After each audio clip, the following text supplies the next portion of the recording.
You're tuning in to the Black Hollywood Live Network, featuring news, interviews, and commentary on all things Black Hollywood. Hollywood redefined.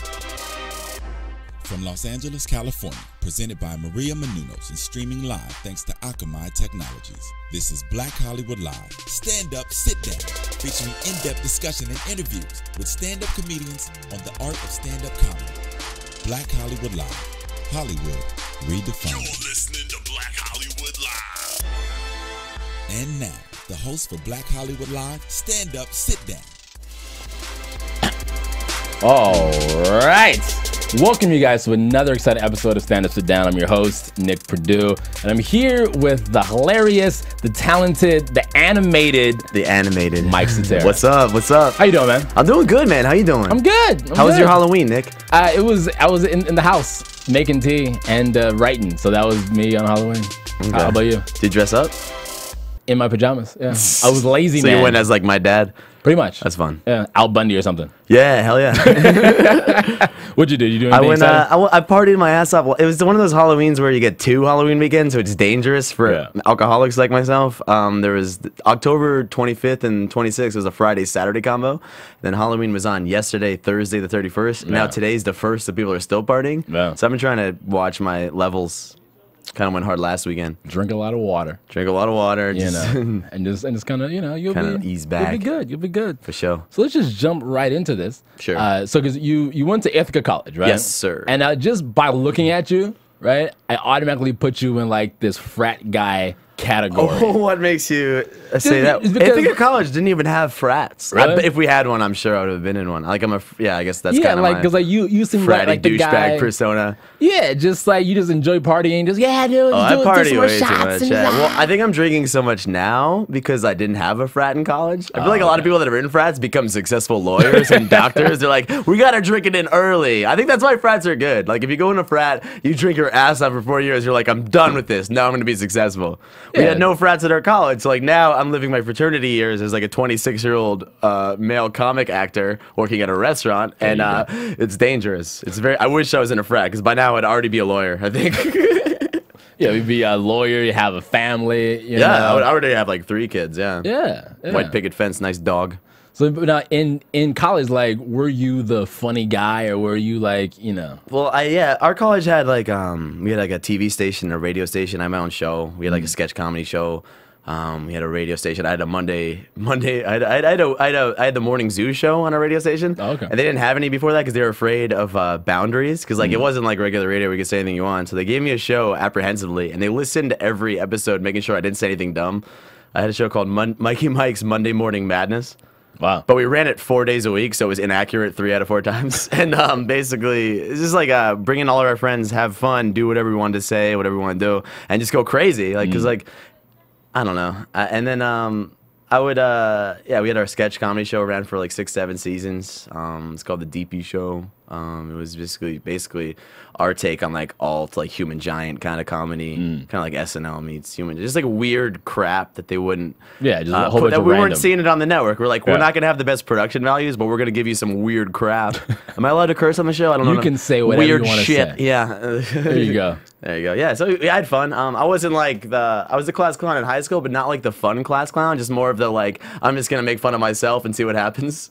So you're like the self-deprecating class clown. Self-deprecating, like the teacher would call me and be like, I don't know, I'm stupid, I'm retarded. And one day my math teacher was like, you can't say that, my brother's retarded. And I felt bad forever. So I'm like, no longer doing that in class. Then I went on to more of the general stuff. So when did you discover that you were funny? I wouldn't even consider myself funny. I feel like calling yourself funny is kind of like a bad thing to do. I mean, obviously, you got to appreciate it, but you got to be like... When I was like 7, I was like a class clown my whole life. Like I was that guy who would get kicked out of class. Like I was in the principal's office every day. When I was 7 years old, I made my second grade teacher really angry. She was like talking to us. Like the only lesson in 2nd grade is here's your address, learn it, learn your own address, learn your zip code. That was the whole week-long lesson. And I was like, I could teach this class. And then she's like, come up here. Do you want to teach the class? And I'm like, yeah, I'll teach the class. I didn't know what to do. So I was like, I pulled out a map. And I was like, I got like 5 minutes into the lesson before I broke down crying. I was like, here's South America. Are you guys seeing this? Everybody was laughing. The teacher was like arms crossed. And then I spent the week in the principal's. Wow. Wow. Well, you know, I mean, but you built from that, right? I mean, Yeah, I mean, I just have fun. I like to make Yeah. people laugh, have a good time. I'm not the kind of guy who's like gonna not have fun. yeah.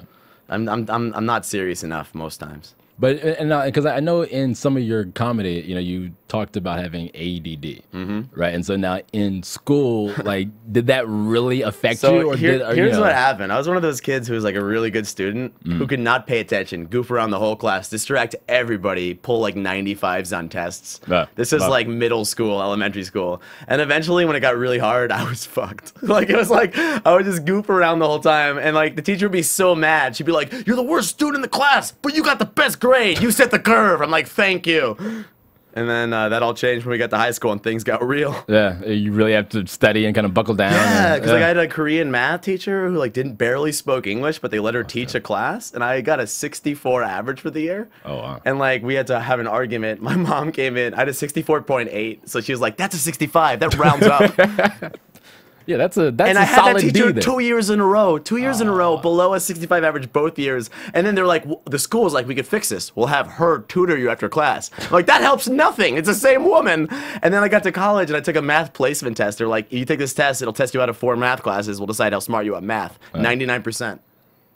Fuck Miss Kim. So- Forest Greeley High School, 2004. See, she's watching this now. Oh yeah, like, now she "Damn, just watched. Mike, She loves Black Hollywood. It's her favorite. that damn Mike Citera." So when did you decide to start doing stand-up comedy? I was writing. I grew up watching Comedy Central and all these comedians. Like when I was a kid, I was watching Seinfeld as a sitcom. Yeah.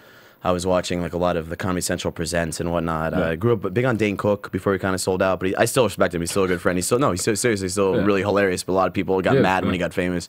Like I grew up on all that stuff when I was like young, like 13, 14, 15. I would listen to all that stuff. Started writing my own stuff, but I didn't really have any like venues to outlet it. Like our school didn't like have any like coffee shops, any places where you could go when you were 15 to do comedy. Yeah. So I stored up a lot of stuff, and then when I went to a summer camp, and like at summer camp, they would do like a talent show, and I would go up in the talent show, and I would do like 6 minutes of comedy, and it was way better than a bunch of like 9-year-old girls lip syncing their favorite songs from Rent, which is like, oh, you know, but like it was fun, it was a rush, like I wanted to do it forever, but like when I was in high school, it was hard because I didn't have a lot of outlets, and then when I got to college, it was just all comedy. Like there was there's 2 different clubs for comedy at Ithaca. There was we had a couple bars downtown. We would do an open mic / show every Friday. We would do shows on the campus every like Wednesday. And when you're in college, it's very motivating because in college, anybody's hilarious. Yeah. Like a bunch of college kids go to watch a show with their friends in it, everybody kills. You can say the dumbest stuff. I could do those same jokes now, bombs at a club, you know? Like at college, there's this energy, this momentum. It's like I could say the dumbest jokes, but you didn't know it at the time. At the time, you're like, this is it. This is the funniest stuff. And like you grow into it, you're like, eventually you realize like that stuff sucks. I probably have like 2 jokes, maybe 2 or 3 jokes that I used to do in college that I still do out of like 75 jokes. Wow. And but only because those jokes I kept adding to them, you know. In college, it's just easy to just be funny. Yeah. Everybody's funny when you're hanging out with your friends. Everybody's funny when you're in front of a bunch of happy it's true, people. But like, but that's different because a lot of people have this misconception that, you know, like if they're in their group and they're funny, then they think that they can go on stage and do stand up. Yeah, well, that's the thing about life. Like everybody's hilarious. Every single, even the most boring person can get laughs in a group setting with a bunch of friends. Yeah. It's really just taking the next level and just going up in front of strangers. The big challenge is like if you go up in front of a bunch of people who have never seen you before, can you make those people laugh? Exactly. Like you can watch. You ever do like a home videos when you were like a kid? You would shoot videos of you and your friends, and you would all crack you would laugh for like 30 minutes. You'd show your friends, everybody would laugh, and you show it to somebody who doesn't know you. They're like, I don't get this at all. It's all inside jokes. Yeah. When you're a kid, everything's inside jokes, and just like it's funny because we all know each other, and everybody's laughing at everything. You bring it to a new level. You're like, hey, people I've never met before. Here's my stance on the world. You're kind of putting yourself out there. It's more vulnerable. Yeah. Which is a big thing in comedy, vulnerability. You want people to be able to like you, but still laugh at you. You have to have a balance. Yeah. So now let me ask you this: so your first show essentially was at a talent show. It was at a summer camp talent show at Jew Camp back in 2003 or 2002. So you did 6 minutes. About 6 minutes, all camp related material, like inside jokey, like you guys ever go to the dining hall? Tunas and everything on the salad bar. Whoa! But that was like an applause break. Oh wow, that was like. But like, that was because it was relatable at the time, and I was like 15 or 14 years old. You know, it made sense, and it actually was relatable. But like, you can't do that joke anywhere else. That was like hey, this is only for you guys. Like kind of like a roast. You're like, I'm gonna make fun of like a certain person or a certain camp. It's gonna be great, but if somebody doesn't know that person watches it, this sucks. You know? It's true. Yeah. It's true. But it was just getting on stage, at least getting the balls to get up there and just do what I always wanted to do. Because I was a kid, I grew up watching it. I was like, one day I'm gonna do it. I finally did it, and that was how I started it. Yeah, because like that's really the first step. The first step is getting on stage. Yeah, and for sure. Once you do that, it's addicting, man. It's like a drug. Like once you're on stage once, you're not gonna stop. So now, what was your worst show?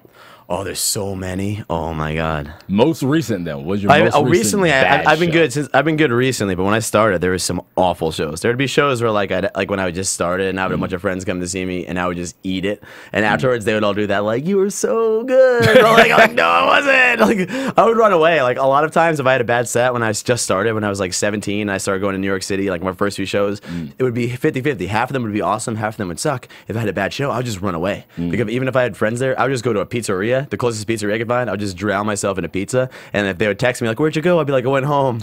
Didn't feel good. But like the weirdest show, I've done a lot of weird shows. I did this one show called Jokes and Jazz. Have you ever done the show or heard of the show? It's okay. This is a show in San Diego, and I was the white comic on the show. Like it's like they play jazz music for 45 minutes. Then a really urban comic does a set, and then somebody else does a set, and then the show is over. But like basically, so I went on that show, and there was 2 shows, and the first show I did great. Like I embraced it. I was awesome. I did all clean material, and they were like, "You're awesome." And it was this soul food restaurant owned by 2 old Jewish people, but the whole audience was just like very, very just like older black people, like 50s, 60s, and like that's not my usual crowd. Just young people, like no race specific. I just need people that aren't 50 or 60, and you make them a different race. And I felt really out of place, and then I went to do the show, and it went good. And then there was a second show where I got cocky. I was like, oh, that first one went great. I can do whatever I want. So then the jazz band does 45 minutes. They bring me on. The band stays on stage as if at any minute they could just jazz me off. They're like, we don't trust this guy still. And I got cocky because like it was supposed to be like a PG kind of show, and then I got dirty. And the second I got dirty, I said a joke that had the word fuck in it, and all of a sudden everybody's like, oh, this isn't like church, and like they freaked out, and I basically finished the set, and the band I saw one guy had a saxophone in his mouth my whole set. I'm like, oh, somebody told him that this guy. I got really in my head. Somebody's like, this guy might not make it. Like, get ready to play the sax him off. Like it was like some weird like show where at any minute they could just play music and I would leave. It is very nerve wracking. Yeah. Like the second you swear or say something dirty in a show you're not supposed to, no matter where it is or what it is, you freak out. Yeah. Like if somebody's like, this has to be a G-rated show, there's kids here, and you accidentally say fuck, you're not getting it out of your head.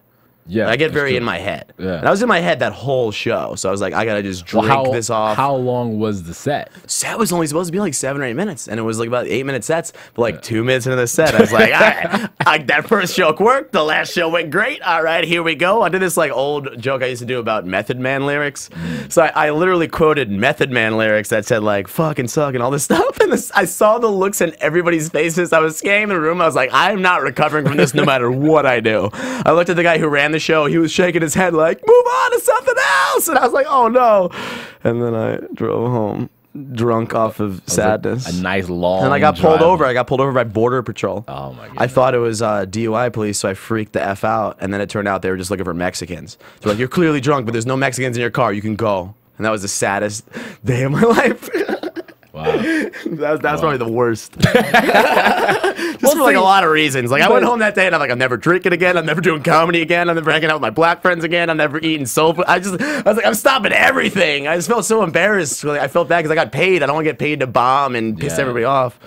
Well, I mean, but that's the beautiful thing about comedy is because like no night is like the last night. You know what I mean? And so like every experience is totally different. And that right there was hilarious. So if you can put that into a set somewhere, you know, I would say use it. I would say, you know, turn that shit into a pile of gold or something. I don't know. Thanks, Mom. That's a nice slogan. Right? Turn that frown upside down. You're winning in life. I'm your biggest fan. So now hecklers, right? Because you know as well as I know that I love hecklers. Every comedian has their heckler experience. So how does Mike Citera handle hecklers? I love hecklers, actually. A lot of people hate them. Like, I'm the kind of guy who, like, I stick to what I'm doing recently because I'm trying to work out new material. When I started, like basically the sign of a good comic is at any minute you can differentiate, do whatever you want. Yeah. Recently, I haven't made it to the point where I have like my solid like road 45 yet, so I'm trying to really figure that out. So I get very focused on it. But if somebody heckles me, I actually get excited because it's new. I get to play. I get to not. It's an excuse for me to just kind of like procrastinate and just go to crazy town. So like a lot of people handle hecklers very poorly. Like a lot of people, like somebody heckles them, the first thing they say is "fuck you, you suck, I hate you." Yeah. But you don't do that. You got. I love to play with them. They're so fun. They're so fun for the energy of the show. Yeah. Like not that I support heckling at all, but like when somebody heckles you, it's automatically they get to see yourself being real. Like you get to basically. The way I do hecklers, I slow play them. I talk to them for a little bit. I get some laughs out of it. I try to feel out where they're coming from. And if they're actually like, they're real people. They're just drunk and stupid. Yeah. They don't realize what they're doing. I've had some hostile ones too. Those are even more fun. I've almost got stabbed once. I gotta go into that story in a second. But hecklers, I find them like, yeah, obviously it's hurting comedy. It's not the best. You shouldn't heckle. But if it happens to me, I smile really big. My friends know this. They're like, oh, Mike's going off. Mike's going off. Because like, I'll talk to a heckler for 15 minutes and you're never gonna get bad because they're always on your side until you say something dumb that turns them off. Yeah. They're team Mike for the heckle experience. So like basically, you have leeway to say whatever you want to the heckler as long as you keep it like fresh, friendly, and happy. Yeah. And you can decide to get mean if they start to get really crazy. Yeah, like you have to I go very playfully mean, and then if they start being regular mean, I turn it on. But like I'm more of like I'm just gonna make it fun after the show. Oh my god, I've had sex with so many hecklers. Hecklers are usually like 20 to 30-year-old blonde girls in Hollywood. I probably fucked like 6 hecklers. Like they're not real. They're not like mean hecklers. They're just like blonde girls that think they're helping. Yeah. Oh my god, I love hecklers. Like if a girl heckles me and I come back at her and I'm really funny, sealed. So it's kind of like having a comedy groupie then, is that? Almost, yeah. If they're heckling you, it's because they actually want to talk to you, but they're just so drunk. The female ones. Yeah. Sometimes you'll go to like I'll do a show in like Texas or Oklahoma. They're heckling me because they don't like my face. Yeah. That's a whole different story. But I'll still play it cool until they get mean, then I'll get really mean. Yeah. But if a girl's heckling me, no way am I gonna say anything. I'll say playfully mean stuff. Because like I don't have a good confidence. Like if I'm gonna talk to a girl at a bar, I'm not gonna be mean. Like a lot of people are like, you have to nag girls at bars. I'll just do it on stage. Everybody will laugh. The girl will be like, oh, he's good, and then I'll fuck him. But the worst thing that happened, I almost got stabbed once. I was doing a show in East LA at a pizzeria. It was like a show of like 10 people. 7 of them didn't know comedy was happening, and there was a family of 8 people sitting in the front row. And I started my set by saying they were all like wearing Raiders jerseys, and it wasn't even football season, and they were all eating pizza. And I looked at them, and I looked at the crowd. I'm like, this looks like the unhappiest Thanksgiving ever, and which isn't even that much of a mean comment. It's a playful comment, but one guy stood up, Cholo, like 6'5", 300 pounds, pulls out a knife. He's like, I will stab you. You say anything else. And like, I was drunk, so I kept going. I was like, your wife looks like Roseanne. Why'd you marry Roseanne? Every villain from Breaking Bad. And then like, I just got this whole fight, and like literally, he literally walks up to me at one point, has a knife. I swear on my life, he has a knife in me. Like, not in me, but like he's about to like, and he's like, say one more thing. I say, I did, because I was drunk and I was like, he's not gonna stab me, and he didn't stab me. And after the show, it was 12 minutes just back and forth. He would say something mean, the crowd would laugh. I would say something mean, the crowd would laugh. Go back and forth, back and forth. After the show, I finally said something that he couldn't respond to, and he sat down. I did one joke, 30-second joke, walked off stage. Afterwards, he came up to me, shook my hand. He's like, I love you. He hugged me. The guy who was gonna stab me hugged me. That's my proudest heckle moment. Wow. Wait, hold on, but what did you say that he couldn't come back from? I'm trying to remember. It was just back and forth. Like he would make fun of how I looked and whatnot, and I was saying a lot of like Jew stuff. They were saying that at me, then I was saying stuff back at them. But like they were all suited for like if you put a comedian, it was like hunting season. Like they were all dressed to the point where it was like crowd work heaven. Like they were all wearing Raiders jersey. One of them was just wearing like this like moccasin onesie. I just went to town. I can't remember the last comment I said, but it was back and forth. It was like a tennis match, and eventually you throw that slam that just gets them, and they're like, okay, you win. You win, sir. I'm gonna hug you and not stab you. I don't want to have a lawsuit. Then my friend went after me, and my friend got mad at me. He's like, you calmed them down. I'm like, I was supposed to. That was my goal. And he got up. He riled them up immediately. His first few jokes don't work, and then he's like, I'm gonna rile them up. And he riled them up, and then they came up to him, and somebody hit him. Then we almost had a fight afterwards, but luckily one of them got their whole family out of there, and we got our people out of there. Yeah. It was like a football game fight. It was crazy. It was scary, but it was. Now that I'm not in the situation, I'm happy and I'm proud of it. Wow. Wow. Well, yeah, that's. This is Garfano's Pizzeria. It's an East LA pizzeria near a college town. This was like an open mic / show that they would do like 2 years ago, every Friday and Saturday at 9 p.m. And this is like 10 p.m. There's like a whole family. Yeah, it's weird. Well, there you go. See, that's what makes you a stronger comedian. You didn't die on stage. I didn't die literally. That would have kind of elevated the story a little bit. And you're like, I got stabbed on stage, you know? Like you would be a legend. Like, I kind of wish, if I lived, I kind of wish I got shanked once. That would be street cred right there, man. Yeah. Be like this dude in his fucking Raiders jersey. He was 6'10" and he was like 800 pounds and he rolled up in his wheelchair. And he was a creative player in like NBA Jam 2001. 6'10", 480. He had a basketball for a face. It was scary. So now, how often do you write jokes? I crank stuff out every week. I'm not much of like a sit down and Microsoft Word guy. I'm like I'll actually take my mind away from comedy. Like if I take a couple days off, go on vacation, or go to like hang out with friends, or go to like the mall, or go to Disneyland, I'll actually write stuff not about where I am. Just my brain will work better. When I'm relaxed, my brain works better. When I'm doing a lot of shows and stressed out, not so much. But like when I'm in the middle of a lot of shows, I'll tweak jokes. Yeah. Usually when I'm relaxing, not doing comedy, is when I write jokes. So like I wish I could write more, but like usually every week, in a good week, I'll get down like 3 or 4 new premises. I'll grind them into the ground at open mics. I'll just keep doing them. Then I figure out if they're good or not. And if they're good, I'll keep building. Then really I just tweak, fine-tune jokes that I've been doing for a while. Because I got like 40 minutes to an hour of just stuff that I've been rotating for a while. And I'm trying to always bring in new stuff into that. So like, I'll write when I can. I'll try to sit down at least once or twice a week to refine jokes. So now, how long does it take you really from like joke conception to finished product, polished, like this works? Some jokes start ready. Like some jokes, you're like, the second you write them, you're like, I don't know how I came up with that, but it's genius. Like you do it at an open mic, it kills. You do it at a show, it kills. You're like, that's good. But you have to build on that. Like I've never once had a 5-minute joke ready to go from the second I wrote it. You usually start with like a minute. If you get lucky, you get a good 45 seconds to a minute that's already there. And from there, you have to add more stuff to make it like a full bit, like 3 or 4 minutes. Some jokes I'll be like, this is the funniest thing in the world, and it'll suck. I'll give jokes a few tries, and if they keep sucking, I'm like, only I like it. I'll save it in my vault. But basically, I would say a good joke, like let's say I write a joke today that I'm really proud of, and I'm like, this joke's funny, and it works. I would say 2 weeks before it's done, at least kind of done, you know? The first is going to be like initial raw. It'll be like twice as long as it needs to be. I'll take some jokes that are like a 1.5-minute jokes, and I'll be doing 5-minute versions, and then I'll whittle it down. I'll add new lines, and by the end of the week, it's like a 2-minute, fully finished bit. Not like fully finished, but like to the point where I can take it on shows and not feel bad about it. My goal every week, if I could, would be I write 3 new bits and I work them out all week, and at the end of the week, I keep 2 of those and I finish them, and the next week I move on. That would be the goal. But right now, I'm still so preoccupied. I'm not. Louis C.K. can just shit out jokes.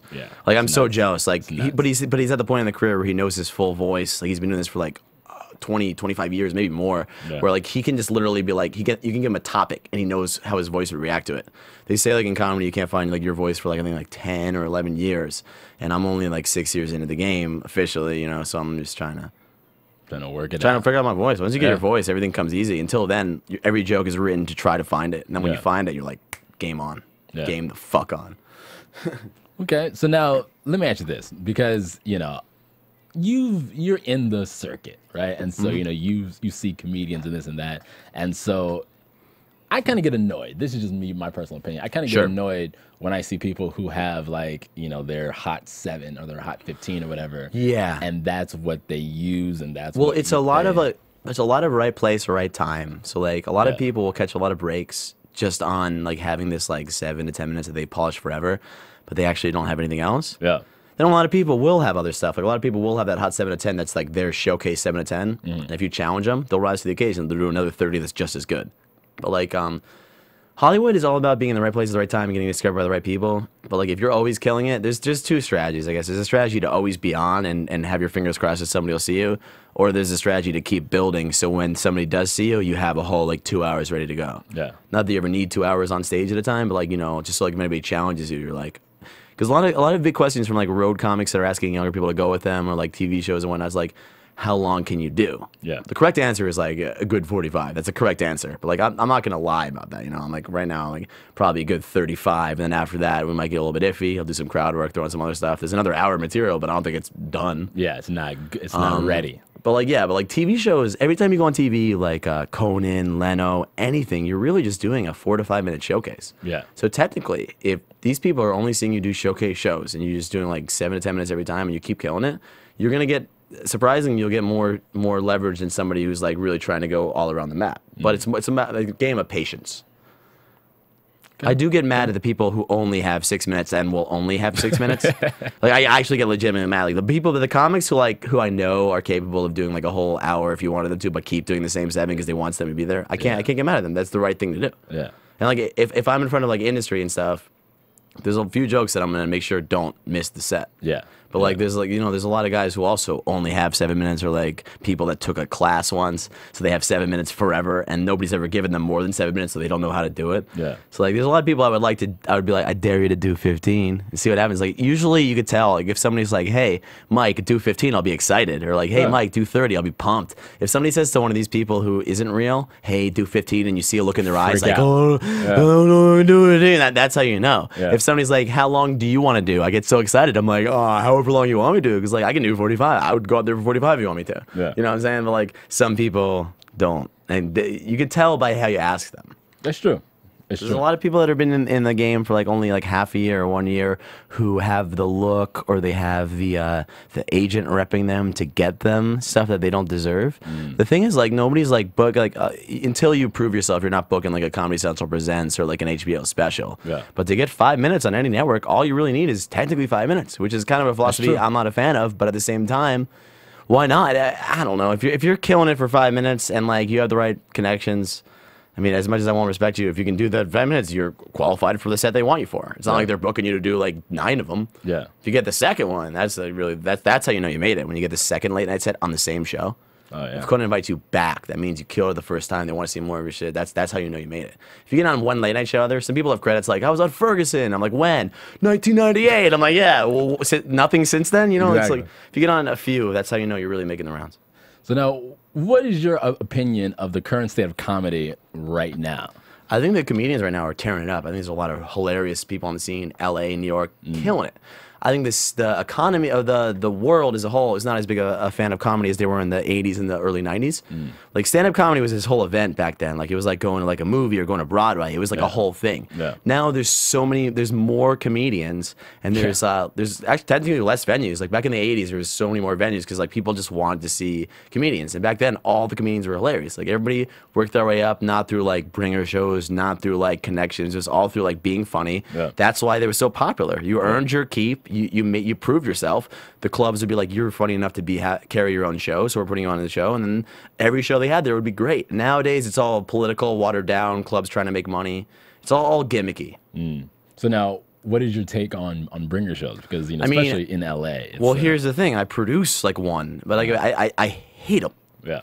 But at the same time, like I know a lot of people. It's not good for the state of comedy, but it's I try to run mine because I started doing those. That's how I started in New York. It gave me my chance, and like, it's not the best method. It's like everybody's using everybody. Like the bringers using producers for stage time at a club they would never normally perform at. Yeah. Like a bringer show at Caroline's or like Gotham in New York or in LA, like the Comedy Store or the Improv. Those are A-list clubs that you will never earn unless you've been doing it for like 6 or 7 years regular. If somebody's throwing you up there for nothing, it kind of waters down the clubs a little bit. But it kind of it's a cool thing to do. I would recommend when you start, do a couple just before because you have to earn yourself, at least see how it goes.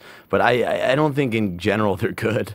I'm the nicest bringer producer there is. Like there's people that'll be like, you bring 8 people or I'm gonna punch you, or like I'm gonna call you and I'm gonna bully you. Right. Like I don't even throw a number. I'm like, just do it. I've never bumped anybody that I never had to, unless the club yells at me and makes me. Yeah. I probably bumped like 10 people ever, and I've had people show up with like 0 or 1. Like I'll still get them on. I'm not that guy, but at the same time, like, I don't know how I even wound up in it. I told myself when I started I would never be that guy, and now I'm trying to be that guy as nice as possible, just because it's getting me stage time. I don't know. I'm not a fan of the shows in general, but I don't even know how to stand because I run one, but I don't know. Yeah, no, because I know. I don't like them though. Like, if I wasn't running one, I'd be like, fuck that shit. Like yeah, no, because I know exactly what you're going through. I'm trying to make him as friendly as possible. There's this one guy in New York who like when I started, there's one guy, Bob DeBono, was a New York guy, very funny guy. He's a Howard Stern regular. He would run bringer shows, but he would stack the deck with like the best talent. So even if you had to bring your people and he was mean, you would feel like you earned your keep. Yeah. I once went in between Jim Norton and Greg Giraldo when I was just starting. Wow. And like I had like 10 friends come down, but like they were like, that show was awesome. You were the worst one, but that show was great. Yeah. Like, that's what I would strive to do. I would love to have a show. It's like half really big name guys. Just even if they're working out their new material, you're bringing like a Norton. Like on my shows, I've had like Jeff Ross, I've had Damon Wayans, Marlon Wayans, Chris Tucker. I've had Uncle Joey from Full House a few times. Really? I've had some weird guests. Coulier? Yeah, Dave Coulier. Yeah. I try to just bring on fun guests. So like even if you're having people there, it's still fun to watch. But like you never know. I don't like the show as a whole. Not mine, but I don't like the whole concept of it. I don't like the people out there who are like, you need 15 people or I'm going to bully you. Like this, I don't want to name names, but there's some people who will call you up. They're like, how are your people looking? Like, well, I have 7. That's not enough. I'm going to come to your house. I have my men. You're going to be sleeping with the fishes. I'm like, what? Why did this become the mafia? Exactly. Comedy should never be the mafia. Exactly. Like if people won't bring anybody on my show, I'll still put them on. But they're going to be at the end. This is the best I can do, and I don't want to be a dick. But now let me ask you this, because especially in LA, right? There's I would say there's probably about like 100,000 comedians, right? And then so like let's whittle it down. That's a big number. I would say maybe like 5,000. Maybe 5,000? not even, but I would say. I mean, because how many comedians, Nick? How many comedians do you see that are taking it actually seriously though? Like curious guys. That's the thing. Because like there's like only a certain amount. I would say out of the entire Los Angeles, you maybe have 1,000 comedians that are actually maybe a little bit more that are actually really committing. Yeah. You have a lot of people who call themselves a comic. Like if somebody's like, "What do you do for a living?" I do comedy, and you're like, "Oh, what shows have you been on?" Well, I've only done 2. Yeah. The same thing as like acting. Like you're like, "Hey, what do you do in LA?" I'm an actor. Cool. Have you made money? No. I work at this restaurant. I'm it's not an actor. a waiter. You're a waiter. You're a waiter. Exactly. But yeah, it's like there's about 1,000 people who are actively doing it. At least, but then out of that 1,000, I'll say there's probably like a solid 100 who are really funny, who are like these guys. I would even give it more. I would say in Los Angeles, I met so many funny people. I would say in Los Angeles right now, I could probably count on my not on my hand, but I could probably count at least 200 people that I know off the top of my head that are legit funny. So I'd probably if we're asked to every time, well not every time, but like the majority of the that deserve to be on TV. So I would say if you want to make a realistic number, I would say there's got to be at least 500 to 600 in LA that are legit funny. I would say. Because there's people sometimes that I've never met, and they hit me up, and I'm like, oh my God, how do I not know you? You're so funny. Yeah. Then there's people who are everywhere that aren't funny, but they're just good at networking. That's the big thing. Yeah. Like some guy who will bully and email people like every day, like put me on your show, put me on your show. You'll put the guy on, but that guy's not that good. And then there's some people who are very humble. A lot of the funniest comics are like these like humble guys, like had like a nerdy kind of upbringing, very humble, very cool, awesome guys, good to hang with. They'll be like, put me on whenever. They can go at the end. They'll be cool with it. They never complain. They never bully. And they just walk on, just tear it up for 10 minutes. And you're like, who was that? We've never met that guy. But then again, at the same time, the people that are bullies, that's how Hollywood works. You have to be that aggressive asshole. Like you have to be your own agent when you're doing comedy if you don't have an agent. So that's why certain comics, like blank and blank. I'm just doing Mad Libs. I'm not gonna name anybody, but like there's certain comics who will bully you. Like, when am I going on the stage? And you're like, now. That's how agents work, though. That's how you get auditions. When's my client going on this audition? Now, you'll do it. Yeah. You have to be your own agent. You have to be an Ari Gold. Like you can be unfunny and be an Ari Gold and get like 20 times more spots than a really funny, genuine. Let's go with Turtle. Would get the analogy. But does that last though? That doesn't. The people that are aggressive, it burns out. Unless you're actually hilarious, which a lot of people that are aggressive are. Unless you're hilarious enough for people to notice, then it takes off. If you become the aggressive Ari Gold too early, you're done. People are like, that guy's a dick and he's not funny enough to back it up. But if you become like a Chris D'Elia type where you're so funny, he's a humble guy. But like if you meet a guy like that who's that funny early on, who is aggressive, that guy's made because that guy's gonna be aggressive. Everybody's gonna be like, all right, prove yourself. Oh, you did, come back. Seriously, like if I had like 10 years of experience and I was being like a bully, everybody would be like, fuck Mike. Oh, but he's good. We gotta get him back. That's you can be a bully when you're good enough. That's what I'm saying. I'm not like that. I would never be a bully until I know I can back it up. If I back it up, I'm gonna be a dick. You see me in 5 years, Nick. If I've been made in 5 years, I'm gonna be a bitter asshole, but I'm gonna be a bully. But right now, I'm humble. I'm not gonna take any smothers that give it to me. And if anybody comes on the show, I'll book them on my show if I do their show. I'm not. There you go. So now, how do you feel about internet comedians versus like actual stand-up comedians? Because I've read different things online, this and that. How like there are some stand-up comedians who are upset at these internet guys that are blowing up or that are making a name for themselves. I'm indifferent. It's like a whole different. I see it as a whole different genre. However, I see a few of these internet comedians, like 4 million hits, go on stage, suck. Yeah, exactly. I've seen one guy. This is a funny story. One guy, my buddy told me this one. I'm not gonna say names again, but like, there's one guy, 4 million hit, 3 million hit videos, internet guy. He's so cocky with his internet stuff. He does a show and he charges $20 tickets, and my friend gets like half the profit. He brings 300 people, and then my friend's like, "Yo, all right, let's put this guy in his place." He books on the show Dalia, Sarah Silverman, and then also I think Dean Del Rey was on there. Just a bunch of funny people. They all went up, and this guy headlined at 40, got off stage at 20 because he couldn't hold. Wow. It's a different art form, but like at the same time, like if you're an internet comedian, I love that that's there, because like if I want to use that for my benefit towards stand up, because like I actually do stand up, if I want to start right now and become an internet fan base, it comes together. Yeah. But if you only do internet videos, you've never written stand-up, you've never even watched stand-up, and you think you can do it just because you're big on the internet, you're not going to do it. Yeah. However, if you have the natural talent, or if you actually do stand-up, more props to you. I love that. Because it's all marketing. That's true. Like if I make a viral video, 5 million hits, make another viral video, 5 million hits, like one of them I'm talking in my bedroom, cutting like every 3 seconds for 1.5 minutes on my political statements, and one's like a music video. They're like, "This guy's really funny." And I post in the comments, "I'm doing a stand-up show." Like, I'd be happy to do that because like I know I can back it up. Yeah. Like obviously, if you've never done stand-up, it's a whole different story, but if you have been doing stand-up, viral videos is the biggest tool. So I can't get mad at the people who blow up virally, because it's my next goal is to just bang out some viral videos. Okay. Respect it. So I respect it. I respect look it. for Mike online. Look, after he stops procrastinating, I got some good stuff. We got a rap duo, and we got a web series. But I confident they're very big hit videos if I ever make them on budget. I got to spend a few thousand each. Okay. Well, I mean, you got to fill up some rooms, make some money, and then produce these videos. Give me a cameo. Yeah. Well, here's of course, Nick. Here's the other thing though. Like Twitter is blowing up right now. Like Twitter is like, some club owners won't even be like how many fans you have. They'll be like how many Twitter followers you got. Like what if I have 80,000 but they all live in Texas? Like what that doesn't matter for shit. Yeah. They could all be overseas. Yeah. But like Twitter is blowing up as far as like what club promoters want. They're like, "Hey, we don't really know you. How many Twitter followers you have?" And I'll be like, "Oh, 3,000." They'll be like, "That's not enough." Well, what if all 3,000 live in the city that you're doing the show in? And what if like 100,000 live in like Europe? You don't know. You never know. That's true. But I mean, and that's the thing too, because it's like with Twitter, and then this actually kind of leads into the next question I want to ask you, though, is that it's hard to be genuine, or it's hard for comedians to be real on Twitter, because I feel like in 140 characters or less. Well, but then like I'm also not gonna put any of my grade A stuff or my good stuff online, just because people don't retweet as much as they used to, or favorite. They'll just take it. I think Twitter is more like where you go test out weird stuff as a comedian. As like a Twitterer, every Twitter is like your A-list Twitter. Yeah. As a comic, it's more like, I'm not going to use this in a set, but I think it's a funny one-liner. Yeah. There's some corny stuff that'll kill on Twitter that will never kill in front of an audience, but it's like, I could tell in my head, I'll filter stuff out, like this is a Twitter joke, this is a regular joke. If you're a one-liner comic, everything will kill on Twitter, everything will kill in real life. Yeah. It's actually perfect for you. You don't need open mics. You just go on Twitter. Like, I'm more of like a storytelling like bit guy. So like it's like I can't really do much on Twitter other than my attempt at one-liners. Yeah. And like sometimes they'll hit, and I'm like, oh cool. That doesn't help me though. Couple retweets. Yeah, hell yeah. 4 retweets. We're in the money. But now, how do you feel about people stealing jokes? Because like there's a lot of general jokes. Like say you have a fart joke, I have a fart joke. Hypothetically, do we both have fart jokes? I don't do fart. I don't do fart humor either. But fart humor is nothing to laugh about. It's a serious condition. If it's called Crohn's syndrome. A lot of my friends have it. Nick, how dare you?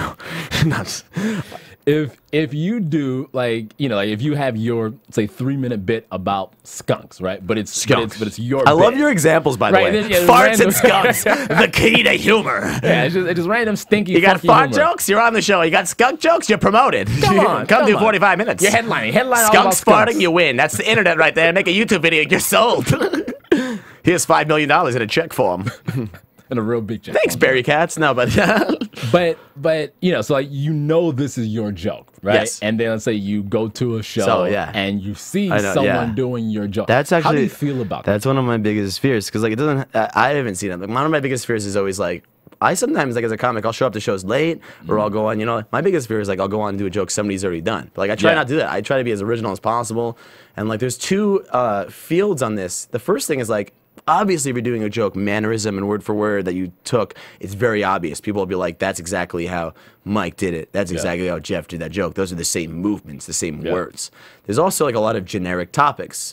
It's called parallel thinking. And it kind of almost makes, at the same time, yeah, if you do a joke about this and somebody else says it, you're not stealing it, but it's almost hacky if a lot of people are thinking about it. Yeah. I try to avoid that. Sometimes I'll do jokes like that, but, like, I try not to. Because, like, if two people have a joke about, like, how airports, I used to have a joke with this, I've never made it funny, so I don't give a shit dropping this as an example. If you have a joke about how, like, airports have vending machines that sell iPods and stuff that you should never buy at airports, yeah, but I'm sure anybody else who's flown has seen that. You know, it's like, you're going to see that, you're going to be like, oh, that's a joke. So it's a generic, like, hundreds of people can make that joke. Yeah. And then at the same time, there's also, like, if I tell a story, like, I'd be more afraid if somebody stole a story of mine. If I was, like, told one of my, like, I had a lot of drinking stories, a lot of my stand-up's based on, like, weird drunk things I did in college and what it led to. Yeah. So I tell a story about, like, the time, like, I ordered, like, 14 pizzas by accident, passed out, and owed the company $300 and got banned from the restaurant forever. If somebody else tells that same story with some of the same examples, like I talk about the ingredients on all the pies. Like, if somebody's doing that, I'm like, that's very eerily similar, very dangerously stolen. But if somebody's like, airport foods are weird, and somebody else is like, airport foods are weird, everybody flies. You're gonna know that shit. Like anything at an airport or anything like at like a generic like a McDonald's, you know, McDonald's is way too cheap. Taco Bell, 39 cents for a burrito. Wow! But people are still doing those jokes. But, like, I would never get mad if I did I would never do a Taco Bell joke. But if anybody does a Taco Bell joke, you can't get mad if somebody steals it, because Taco Bell, one of the most popular fast food chains of all time, best thing to eat. 3 a.m. drunk, love it. That's a Taco Bell promotion. Fourth meal, and a stance against hackiness. There you go. There you go. Okay, so basically, don't steal any of Mike's jokes. That's Mexican pizzas. No. I'm just saying, but I am saying, like, there's stolen jokes and then there's jokes that are same topic. Yeah. Like, I know Louis C.K. and Jim Gaffigan both have a Cinnabon bit. They didn't steal from each other. They're both two of the most prolific, greatest comedians of the time. But if you listen to Pandora sometimes will alternate comedy with, like, similar jokes. They'll be like, this guy was talking about babies. He was another comic talking about babies. So one time on my Pandora, I listened to comedy in the car because I wanted to be inspired. They played Jim Gaffigan a bit called Cinnabon back to back with Louis C.K. had a bit called Cinnabon. Same bit, same jokes, but they didn't steal it. They're not thieves. They're very anti-thief, but they're just two very smart people who are observing what they see, and they're both cranking out like 3 hours of new comedy a year eventually. Yeah. It's just like what you see as a society. And Gaffigan's very observational. C.K. is very, like, driven real life, but he also those in some observational. So, like, eventually you're going to see some stuff like that, and I would never call either of them a thief or the other one, but it's the exact same joke. Yeah. But it's parallel thinking is what it's called. Okay. But also, like, people who actually steal jokes legit, which I have seen suck dick. Fuck those guys. Fuck those guys, dude. Luckily, I've never seen it happen to me yet, but if it does, I'll be so angry. But you know, like, here's the thing, like, if someone steals a joke, right? Because, like, the way I look at it is, like, okay, like, you know, you can steal a joke, but luckily I have the talent to write another joke. Sure. You know what I mean? I mean, like, yeah, I'll be angry and this and that, yada yada. But then at the end of the day, it's like, listen. But let's say you've been working on a joke for like 3 years, like, or 4 years. Like, you know, a lot of this. That's why a lot of comics get mad. Like, obviously, if somebody steals like my C-list shit that I wrote yesterday, I'm gonna be like, fuck it, whatever. You saw me do that. I'm like, I don't care as much. I care more if, like, I've been working a bit for 2 years and it's been like my closer or my opener, or like some bit in the middle that everybody's like, hey, you're awesome on stage. I remember the Adderall bit, or I remember this bit. They're like, that's how they associate me. They're like, you're so funny, and that stands out in their mind. Somebody else does that bit, they're taking away your signature bit. It's like if somebody else played like like, let's say, like, the Beatles were doing, like, Yesterday, and then the next day somebody else at a show does Yesterday. The Beatles aren't going to be like, well, fuck Yesterday, we don't need this song anymore. Like, you still need that. That's one of your big songs. Not that they had 100 other ones, but, like, bad example. Who's a one-hit wonder?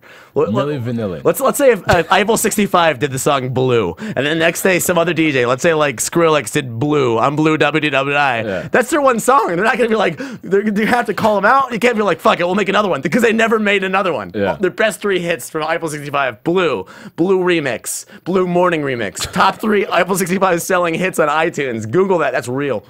Like, if you stole Eiffel 65's Blue, like, that's crazy. Then you're going to court. That's basically because you can never just assume that, like, oh, he'll write another one. Maybe you won't. Not that I'm not confident in my skills, but, like, Eiffel 65 never wrote another one.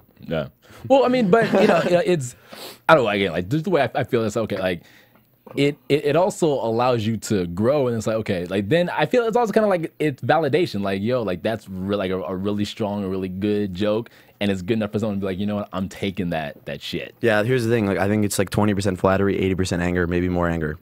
It's true. Like if I were, like when I was a kid and I was in high school and I was writing jokes, obviously none of these big name people had seen me. It was parallel thinking. But like if I wrote something and I saw somebody do it on TV, I would be flattered because it was like they didn't take it. Yeah. But if I'm like doing a joke at an open mic and another open mic comic 2 days later is doing the same joke at a different open mic, you're not flattered at all. You're only flattered if you see in the back of the room, like Robin Williams used to be known for stealing. They had a separate light at the Comedy Store to turn on when Robin Williams was there. Did you know this? I didn't know this. Robin Williams allegedly would be at the Comedy Store and he stole so many people's jokes that there would be like a light in the back and there'd be a second light. So when Robin Williams is there, they turn on that light and that meant stop doing your A-list shit. Robin Williams is there, not going up, just watching. That's crazy. All allegedly. I'm not gonna blame it, but like, so like you wouldn't want to do your like A-list shit because like it might go away. Yeah.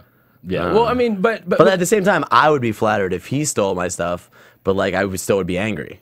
Well, I mean, but that's the thing too, because I guess it all depends on who does it. I mean, at the end of the day, stealing. You know what I mean? Yeah. So it's like, okay, like, but you also got to look at it too. It's that like there may be only 10 people in the world that can steal stuff and make a career out of it because they're able to put it in such a way that now, like, oh, I'm a fan of whoever, versus like, okay, well, Nick Perdue wrote this joke, but now I'm looking at so-and-so performing it, and this is, oh my God, like, it's almost like it's a different joke because of the performance that's wrapped around it. Here's another thing that I firmly believe in.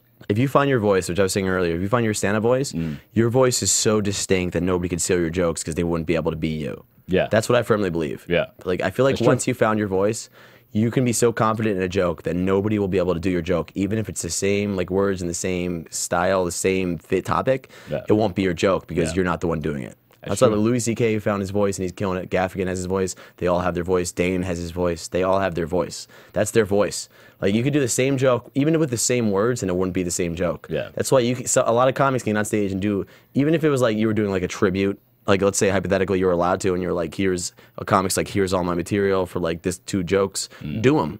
You're not going to get as big a laugh as that guy, because that guy knows who he is. Yeah. And most of the time, that's not even the case. Most of the time, it's like, it's the same topic. So, like, somebody who's found their voice's stance on one topic is a whole different ballgame than somebody doing the same topic who's newer in comedy. Yeah. Because, like, they've owned it to the point where it's not even about the topic. It's not even about, like, bowling. It's about them. That joke is like it's a Mike Citera joke as opposed to like a generic joke. Yeah. And this guy who's newer, the newer guy is going to be like, well, this joke is only about the joke because I don't know who I am yet. Yeah.